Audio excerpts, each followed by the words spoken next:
이재명 한국 대통령의 명예를 훼손한 혐의로 지금 상당 오랜 시간 동안 귀국하지 못하고 있는 이 모스탄 전 국제형사사법대사가 재판에 넘겨진 사실이 뒤늦게 알려졌죠. 한국 언론들이 22일 날 보도를 했는데, 근데 실제로 불구속 기소가 이루어진 시점은 16일입니다. 그래서 8월 15일까지 출국 정지가 연장된 겁니다. 30일, 한 달 이런 기간으로 하기 때문에. 탄 전 대사는 지난해 워싱턴 DC에서 열린 기자회견 등에서 이재명이 청소년 시절에 집단 성폭행과 살인사건에 연루돼 소년원에 수감됐다라는 발언을 했었는데, 한국 당국은 이것이 허위사실 유포다라는 혐의를 두고 있습니다. 지난해 7월 고발을 접수한 서울경찰청 사이버수사대는 올해 4월 달에 외국인이 외국에서 저지른 범죄에 해당하기 때문에 공소권이 없다라고 하면서 각하했었습니다만, 검찰이 피해자가 이재명인데 국내에 있다, 한국에 있다, 그러니까 재수사를 해야 된다라고 지휘를 하게 되죠. 그래서 다시 수사가 재개됐었습니다. 경찰은 지난 5월 말에 한국에 입국하는 탄 전 대사가 출석 요구에 불응하자 출국을 정지하고 한 차례 비공개로 불러서 조사를 했습니다만, 하지만 7월 1일 검찰에 송치를 한 상황이고요.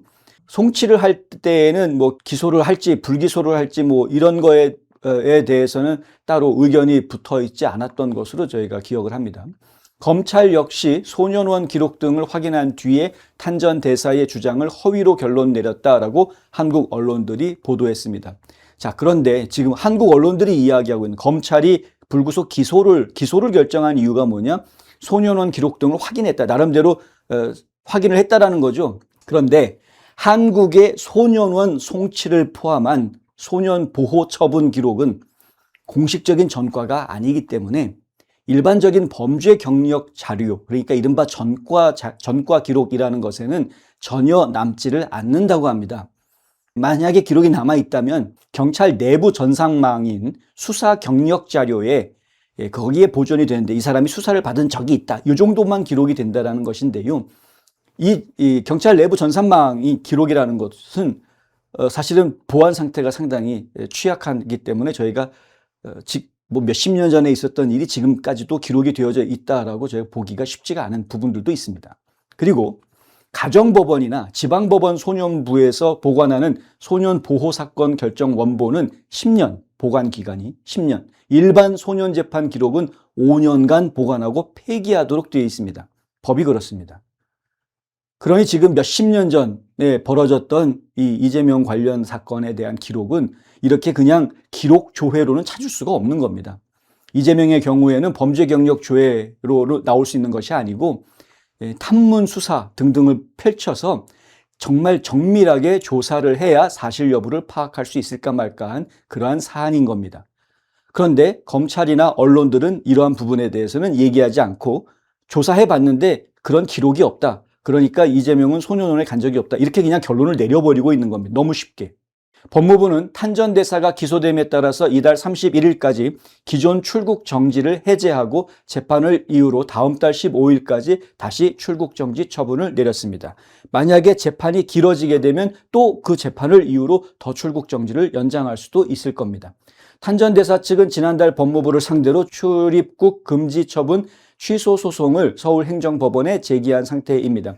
탄 전 대사는 서울 송파구 올림픽공원의 개표소 봉쇄 시위 현장을 여러 차례 찾아가서, 저희는 잠실 민주화 운동 현장이라고 말합니다만, 이 현장을 여러 차례 찾아가서 부정선거의 배후에 중국이 있다라고 주장하기도 했습니다. 탄 전 대사가 기소된 날짜가 한국 시간으로 7월 16일이라고 그랬죠.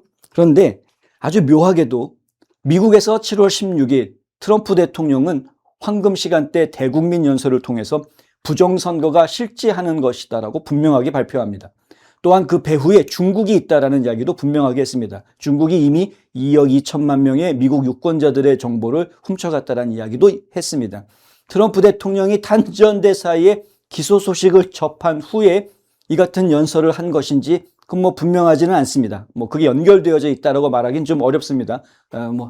그것까지 저희가 사실 확인이 된 것은 아닙니다. 하지만 묘하게 시점이 맞아떨어진 건 분명한 사실입니다. 한국 검찰이 탄 전 대사를 기소를 한 날 몇 시간 뒤에 트럼프 대통령은 부정선거가 있었다라고 이야기했다. 한국 언론들은 아직까지도 부정선거 음모론자 뭐 이런 표현을 쓰고 있습니다. 미국 언론에서는 이제 그런 표현을 못 씁니다. 예, 공식적으로 정부가 부정선거가 있었다라고 딱 확언을 하고 있기 때문에 미국 언론들은 이제는 그런 표현 함부로 못 씁니다. 그런데 한국 언론들은 아직까지도 부정선거 음모론자 뭐 이런 식으로 매도를 하려고 하는 것이죠. 예, 정상적인 발언을 하는 사람으로 취급을 안 하는 겁니다. 그런데 음모론자가 아니라는 것은 상당히 많은 국민들이 이제 알고 있습니다. 사실을 이야기하고 있는 것인데 그 사실을 외면하고 받아들이려고 하지 않는 언론이 문제다라고 지적하는 국민들이 점점 늘어나게 될 것입니다.